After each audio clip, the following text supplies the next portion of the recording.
Have you ever noticed these things attached to buildings in your town or village? They're called blue plaques and they're used to celebrate notable people, places and events within Rhondda Cynon Taf. We've been using our detective skills to research a number of these plaques which we found in the area surrounding our school in Treorchy, and this is what we've discovered. What do Menira and Bevan, Princess Diana and Isambard Kingdom Brunel have in common? I don't know. They've all had bronze statues made of them by the sculptor Robert Thomas. Oh, I know. Is Robert the one who done the Jesus statue outside Vass's? He's my great uncle. It's not Jesus. It's a miner with his wife and young child. Look, here it is being unveiled in 1993. Alright, why is it there then? I think it's there to represent our mining heritage. It's actually really near the place where the Tonypandy riots happened in 1910. Did Robert have any connections to the mining then? Well, his dad was a miner and Robert was born during the general strike of 1926, which hit the mining community hard. Robert also worked underground as an electrician during World War II. He was a Bevan boy. And after that, he won a scholarship to Cardiff College of Art and then moved to London to teach at Ealing Technical College. And he started making all the statues of the famous people. Yeah, but they're not all the famous people. There's a really nice family sculpture in Queen Street, Cardiff, near the Capitol Centre, and there's a minor one too. Oh, I'll have to take a look next time I have to go to Primark. Elizabeth Andrews, 1882 to 1960. Elizabeth Andrews, OBE, was the first women organiser of the Labour Party in Wales. She moved to the Rhondda in 1908 at the age of 26. She became politically active to try and make a difference to some of the terrible living conditions she saw in the Rhondda at the time. She tackled issues like babies being scalded to death in tubs of boiling water and the bad health effects of the dirt from the mines brought into the home. She set up women's universities and translated leaflets from English to Welsh to urge women to use their newly won vote. She also became one of Britain's first female magistrates. Welsh politics was dominated by men at the time, so Elizabeth was not always popular. On one occasion, some suffragettes came to Treorchy to give a speech about women's rights. They were met from the train by a gang of angry men who didn't want to see any change. The women went to a cafe, but the crowd followed them. They had to escape through a back window by a ladder. But she kept fighting for women's rights. Her motto was, educate, agitate, organise. Donald Watts Davis. He was born on Dumfries Street, Treorchy, in June 1924. His mother wasn't expecting twins, and he was the second twin.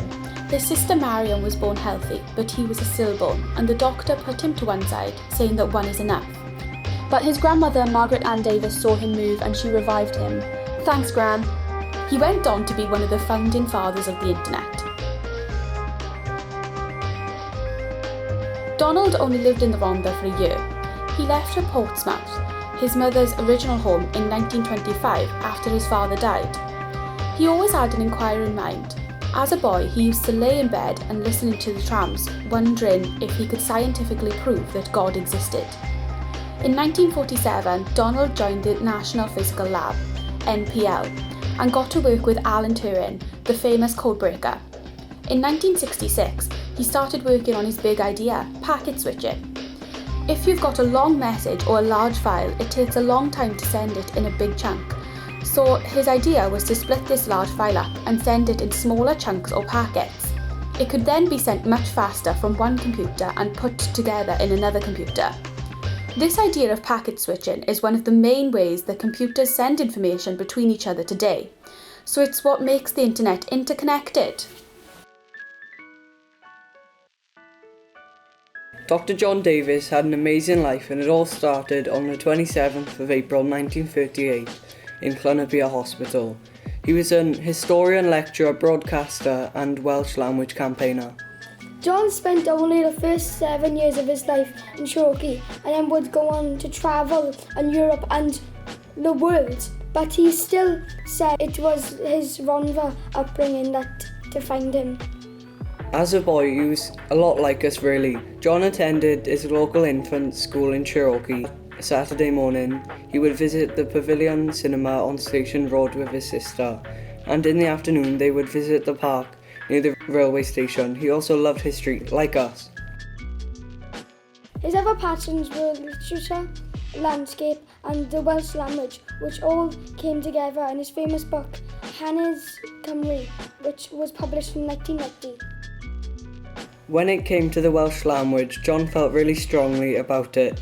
They wanted to make the language visible all over the country, so in 1964, in a little village in Pembrokeshire, John literally made it more visible by switching the village sign from Treevine to Treevin. Well, the local council wasn't happy and even sent the police to arrest John.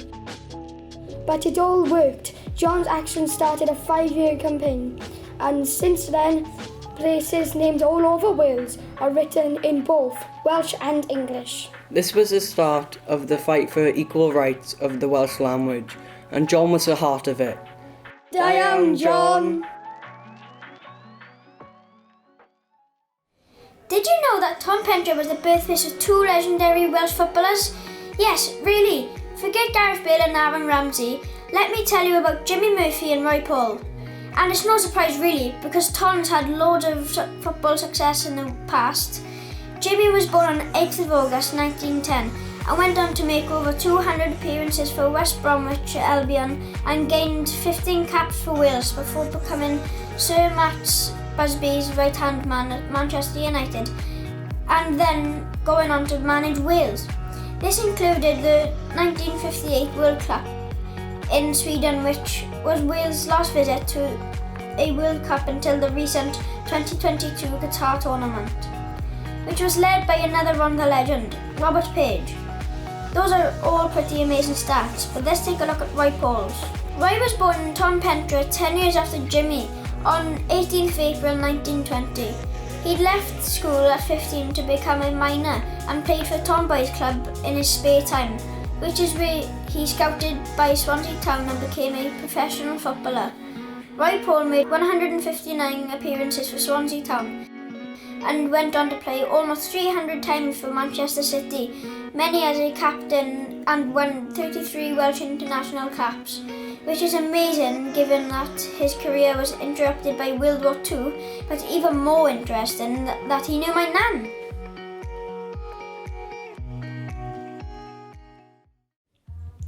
William Abraham, also known as Mabon, is a hero for the Rhondda miners and the trade union movement.